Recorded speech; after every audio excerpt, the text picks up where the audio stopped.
जय माता दी मित्रों, हमारे YouTube चैनल में आपका हार्दिक स्वागत है। जब कोई तांत्रिक हमारे ऊपर तंत्र क्रिया करता है या फिर हमारा शत्रु किसी भी अघोरी से, किसी भी तांत्रिक से, किसी भी बुरी सोच वाले व्यक्ति से या किसी भगत से, किसी ओझा से, किसी सोखा से,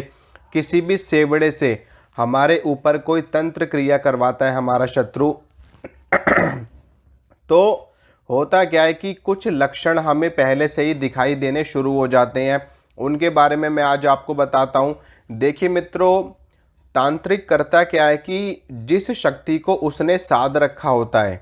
ठीक है, जिस शक्ति को उसने साध रखा होता है, जिस शक्ति की उसने सिद्धि प्राप्त करी हुई होती है, उस शक्ति को उसका भोग दे करके, यानी कि जिस भोग पर उसने उस शक्ति को सिद्ध कर रखा है, वो उस शक्ति को वो भोग देता है और उस व्यक्ति का नाम इत्यादि बताता है, उसके घर का पता बताता है, उसका गोत्र इत्यादि बताता है या उसका फोटो दिखाता है शक्ति को, और उसके बाद में शक्ति को भोग दे करके उस व्यक्ति पर चला देता है। उसके बाद में जब वो शक्ति उस व्यक्ति के ऊपर प्रहार करती है जा करके और उसके घर में जा करके अपना स्थान बनाती है, उसके शरीर में अपना स्थान बनाती है और उसके घर में चारों ओर जो अपनी नकारात्मकता शक्ति फैलाती है, तो उससे हमारे घर में कुछ संकेत और कुछ लक्षण प्रकट होने शुरू हो जाते हैं। वो लक्षण और वो संकेत मैं आपको बताता हूँ। जैसे कि आपके घर में गंदी बदबू आना, और वो बदबू ऐसी आएगी जैसे कि शमशान में चिताएं जल रही हो। अगर इस तरह की बदबू आपके घर में आ रही है तो समझ जाना तंत्र क्रियाएं, कोई शमशान की चीज़ आपके घर में घूम रही है, ठीक है। इसके अलावा जब टायर जलता है, जब टायर जलता है और उसकी जैसी बदबू आती है, उस तरह की बदबू आपको अपने घर में महसूस होगी। और इसके अलावा और भी लक्षण दिखाई दे, जैसे कि रात्रि काल में जब आप सोओगे तो सोते वक्त आपको ऐसा महसूस होना कि जैसे कि कोई हमारा गला दबा रहा है, कोई हमारी छाती पर बैठा हुआ है या कोई हमको मारने की कोशिश कर रहा है, ठीक है। इसके अलावा रात्रि काल में कोई काले रंग का साया आपको अपने घर में दिखाई देना, ठीक है। अगर कोई साया आपको अपने घर में महसूस हो रहा है कि जैसे कोई चीज़ हमारे घर में घूम रही है और हमें बाकायदा ऐसा महसूस हो रहा है कि घर में कोई चीज़ घूम रही है और बार बार डर सा लग रहा हो आपको, यानी कि वो चीज़ आपको डराने की कोशिश कर रही हो बार बार आपको। जैसे कि आप अपने घर में कोई भी काम कर रहे हो, आप बैठे हो या आप खड़े हो या आप कोई भी काम कर रहे हो और एकदम से आपको ऐसे झटका से महसूस होना कि जैसे कोई चीज़ आपको पीछे से धक्का देने की कोशिश कर रही हो, आपको गिराने की कोशिश कर रही हो, ठीक है। इसके अलावा सपने में आपको वो चीज़ मारने की कोशिश कर रही हो। जैसे कि सपना आपको कैसा दिखाई देगा मैं आपको बताता हूँ। जैसे कि आप किसी वीरान जगह पे पहुंच गए हो, किसी पहाड़ पे पहुंच गए हो, किसी गुफा सी में पहुंच गए हो और वहां पर चारों तरफ अंधेरा ही अंधेरा है और वहां पर कोई डरावनी सी चीज़, कोई चुड़ैल, कोई डाकिनी शाकिनी, कोई भूत, कोई जिन्न, खबीस, बेताल, पिशाच, नर पिशाचिनी, इस तरह की चीज़ आपको आपके पास बढ़ती चली आ रही है और आपको जान से मारने की कोशिश कर रही है, इस तरह का स्वप्न दिखना आपको। या फिर वो चीज़ आपके शरीर में प्रवेश कर गई है, आपके शरीर के जिस हिस्से में वो चीज़ बैठेगी उस स्थान में दर्द क्रिएट करेगी, यानी कि अगर आपके कंधों में बैठेगी तो आपके कंधों में दर्द होगा, यहाँ पर आपको भारीपन सा महसूस होगा। अगर आपके नाभि के आसपास बैठेगी तो आपके पेट में दर्द होगा, पेट में मरोड़ उठेगी बहुत जोर की और बहुत ज़्यादा दर्द होगा और ये दर्द ऐसा होगा कि दवाई खाने के बाद भी ठीक नहीं होगा, ठीक है। इसके अलावा अगर आपके सिर में बैठेगी तो आपके मस्तिष्क में नकारात्मक विचार उत्पन्न करेगी, सुसाइडल थॉट्स उत्पन्न करेगी, यानी कि आपका खुद का मरने का मन करेगा और दूसरों को मारने का मन करेगा, ठीक है। इसके अलावा आपके अगर पैरों में बैठेगी ये चीज़ तो आपके पैरों में पेन होगा, आपकी नसों में खिंचाव होगा बहुत ही तेज, और ऐसा खिंचाव होगा कि आप समझ भी नहीं पाओगे, मेडिसिन खाने के बाद भी ठीक नहीं होगा। इसके अलावा आपकी रीढ़ की हड्डी में बैठेगी तो आपकी रीढ़ की हड्डी में दर्द महसूस होगा। और ये चीज़ इस हद तक खतरनाक होती है कि आप अगर रास्ते में जा रहे हो ना तो रास्ते में आपकी दुर्घटना करवा देगी, आपका एक्सीडेंट करवा देगी, आपके अंदर भ्रम की स्थिति उत्पन्न कर देगी। रात्रि काल में अगर आप किसी भी स्थान से अकेले में गुजर रहे हो तो ये चीज़ आपके आगे ऐसा भ्रम उत्पन्न करेगी कि आपको ऐसा महसूस होगा कि जैसे कि हमारी गाड़ी के आगे कोई बड़ा सा सांड आ गया, बड़ा सा भैंसा आ गया, कोई कुत्ता आ गया, कोई सूअर आ गया, या कोई भी जंगली जानवर हमारी बाइक के आगे आ गया, गाड़ी के आगे आ गया, और आप उसको बचाने के चक्कर में एक्सीडेंट कर दोगे। तो इस तरह की चीज़ें, ये जो चीज़ भेजी हुई होती है जिसको हम चौकी भी कहते हैं, ठीक है, जो ये भेजी हुई चीज़ होती है इनको कई नामों से जाना जाता है, जैसे कि मूठ करनी, यानी कि किसी ने मूठ चला दी आपके ऊपर, ठीक है, किसी ने आपके ऊपर घात भेज दी, किसी ने आपके ऊपर चौकी भेज दी, किसी ने आपके ऊपर कृत्या भेज दी, किसी ने आपके ऊपर तंत्र भेज दिया, किसी ने आपके ऊपर वो जो हांडी होती है, जिसको जो आपने अक्सर सुना होगा अपने बड़े बुजुर्गों से, और हो सकता है आप में से काफ़ी लोगों ने देखा भी हो, तो वो जलती हुई हांडी आकाश में से उड़ती हुई जाती है, उसको बोलते हैं कि किसी का ये मारण करने के लिए जा रही है। इसके अलावा और नकारात्मक शक्तियाँ भेजी जाती हैं, उसमें बहुत सारी चीज़ें भेजी जाती हैं साथ में सिर्फ एक ही चीज़ नहीं होती, उसमें शमशान के भूत होते हैं, प्रेत होते हैं, पलीत होते हैं, जिन्न होते हैं, खबीस होती हैं, चुड़ैलें होती हैं, कई सारी चुड़ैलें होती हैं, उनके साथ में कई डाकिनियाँ भी होती हैं, मसानियाँ भी होती हैं उसमें कई सारी, और उसमें आपके ब्रह्म राक्षस होते हैं, उसमें आपके जिन्न होते हैं, गंदी गंदी चीज़ें होती हैं, और ऐसी ऐसी चीज़ें होती हैं जो शरीर का पूरा रक्त सुखा देती हैं, पूरा का पूरा रक्त पी जाती हैं। और अगर वो चीज़ डायरेक्ट अटैक करवाने वाली भेजी गई, यानी कि ये भी कई तरीके से भेजी जाती है, जैसे कि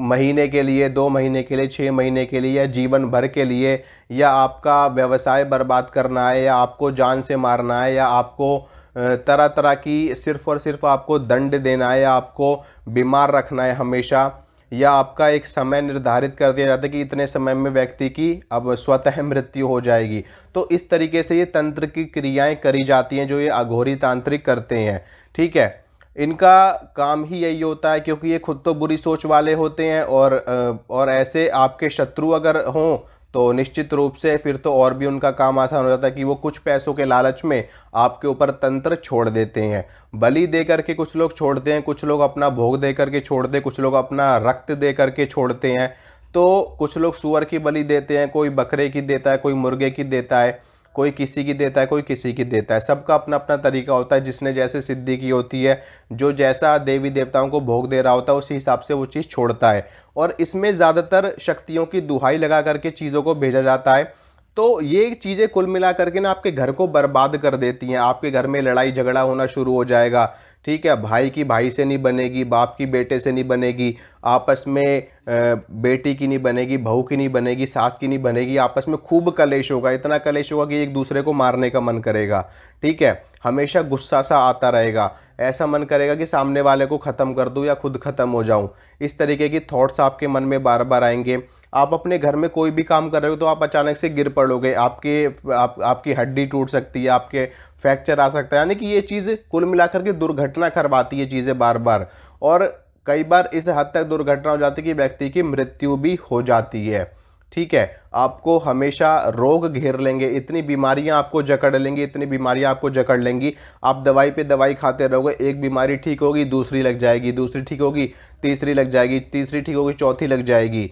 ठीक है। बुखार आपको लगा रहेगा, हमेशा हमेशा आपको शरीर में दर्द लगा रहेगा, हमेशा आपको दबाव महसूस होएगा, हमेशा आपको काली परछाई दिखाई देगी, घर में बदबू आएगी, घर में खून के छींटे आपको मिलेंगे, घर में मांस के टुकड़े आपको मिलेंगे, ठीक है। कितने उदाहरण दूं आपको, बहुत सारे लक्षण दिखाई देते हैं, बहुत सारे संकेत दिखाई देते हैं। तो आपको इन चीज़ों से बचना है, बचाना है अपने आप को। इसके लिए क्या करना है आपको, इसके लिए आपको अपने पितरों को हमेशा मना करके रखना है, अपने कुल देवता को मना करके रखना है, अपने इष्ट देवता को मना करके रखना है, और अपनी पूजा पाठ टाइम टू टाइम करनी है। आपके जो कुल देवता हैं और आपके जो पितर हैं उनको मना करके रखना है, उनको टाइम टू टाइम उनका भोग प्रसाद देना, ताकि कोई भी शक्ति आपके घर में प्रवेश ही ना कर पाए, ठीक है। अगर आपके पितरों का आशीर्वाद आपके ऊपर रहेगा, आपके कुल देवता का, आपकी कुल देवी का और आपके इष्ट देवता का जो आपके आराध्य होते हैं, अगर उनकी कृपा आपके साथ है तो गारंटी के साथ कह रहा हूँ, कोई तांत्रिक कितनी भी बड़ी शक्ति छोड़ देगा, आपके जो घर के देवता हैं, ठीक है, वो ही आपकी सुरक्षा करेंगे, वो ही आपकी प्रोटेक्शन बनेंगे। अब चाहे वो हनुमान जी हो, चाहे वो भगवान शंकर हो, चाहे वो माँ दुर्गा हो, माता काली हो, माता शीतला हो, ठीक है, माँ चामुंडा हो, माँ भद्रकाली हो, कोई सी भी शक्ति हो, भगवान विष्णु हो, भगवान नरसिंह हो, भगवान श्री कृष्ण हो, जिनको भी आप मानते हो, अपने इष्ट को सुदृढ़ बना करके रखना है आपको, अपने इष्ट को मजबूत बना करके रखना है। ठीक है, उसके लिए अपने इष्ट की आराधना करनी है, आपको सेवा करनी है, उनको भोग प्रसाद टाइम से देना है। जितनी ज़्यादा भक्ति और जितनी ज़्यादा श्रद्धा के साथ आप अपने इष्ट को मना करके रखोगे, उतनी ही भयंकर सुरक्षा उनकी तरफ से आपको प्राप्त होगी, उतना ही पावरफुल कवच उनकी तरफ से आपको मिलेगा। और ऐसा कवच मिलेगा कि सामने कुछ कितनी भी बड़ी शक्ति खड़ी होकर के आपको अगर ललकारेगी ना, तो भी आपका बाल भी बांका नहीं कर पाएगी। ठीक है, तो इन देवताओं को अगर मना करके चलोगे तो कोई भी चीज़ आपके घर में एंटर नहीं कर पाएगी। बस आपको इनको मना करके चलना है। ठीक है मित्रों, ये सारी चीज़ें होती हैं, इसमें आपको सतर्क रहने की ज़रूरत है। और ख़ास तौर पे गर्भवती महिलाओं को बहुत ज़्यादा खतरा होता है ऐसे समय में। इसके अलावा घर के बुज़ुर्गों को बहुत खतरा रहता है ऐसे समय में, घर के बच्चों को बहुत खतरा रहता है ऐसे समय में। ठीक है, जवान व्यक्ति तो इनकी मार एक बार को झेल लेता है, लेकिन ये सारे चीज़ें नहीं झेल पाते। इन चीज़ों पे अगर दबाव पड़ता है तो ये चीज़ें सीधा, ठीक है, समझ गए होगे आप लोग। बाकी आप लोग समझदार हो, मैं जो बताना चाहता हूँ, जो लोग थोड़ी सी भी जानकारी रखते हैं वो लोग और भी बेहतर तरीके से इस चीज़ को समझ सकते हैं। ठीक है, और इसी तरह की जानकारी मैं आपको लगातार देता रहूँगा और आपको बताता रहूँगा कि कैसे आपको अपनी सुरक्षा करनी है और अपने परिवार की सुरक्षा करनी है। मैं जो भी उपाय वगैरह बताता हूँ आप उनको करिए, उनसे आपको फ़ायदा होगा, बेनिफिट होगा। सुरक्षा का सबसे बड़ा ब्रह्मास्त्र मैं आपको बता देता हूँ इसी वीडियो में, वो है दुर्गा सप्तशती का। दुर्गा सप्तशती में देव्या कवचम यानी कि देवी कवच, उस कवच का पाठ अगर आप करते हैं तो ब्रह्मास्त्र भी अगर आपसे आकर के टकराएगा ना, तो भी आपका बाल भी बांका नहीं होगा। ब्रह्मास्त्र, रुद्रास्त्र, नारायणास्त्र, सबसे ज़्यादा पावरफुल वो देवी कवच है तो जो दुर्गा सप्तशती में पाठ करने से पहले पढ़ा जाता है अपनी सुरक्षा करने के लिए। तो उस कवच का आप नियमित रूप से एक पाठ करिए। ठीक है, सिंपल तरीके से आपको करना है। सुबह आप स्नान करिए, स्नान करने के बाद शुद्ध वस्त्र पहनिए, अपने पूजा घर में जाइए,